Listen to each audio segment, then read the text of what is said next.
এই শুভ, তুমি তো বলেছিলে কাকু যাবে না বলেছে, কিন্তু বাবার বলাতে তো কাকু খুশি খুশি রাজি হয়ে গেল। নীলরতন বাবু এত বছর পর? হ্যাঁ, ওনাকে দেখে আমিও খুব অবাক হয়েছিলাম। উনি আমার শাশুড়ি মা ললিতা দেবীর চিঠি নিয়ে এসেছিলেন। বললেন অনেক দিন পর রুদ্রপুরে আবার উৎসব হচ্ছে, আমাদের সবাইকে সেখানে যেতে লিখেছেন। প্রদীপ, তোমাকেও সপরিবারে যেতে বলেছেন। তাহলে তো আমি যাবই স্যার, নিশ্চয়ই যাব।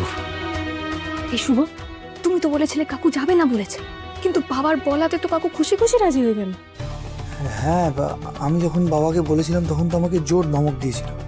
এখন আপনার দিদার কথা শুনে যেতে রাজি হয়ে গেল কেন কে জানে।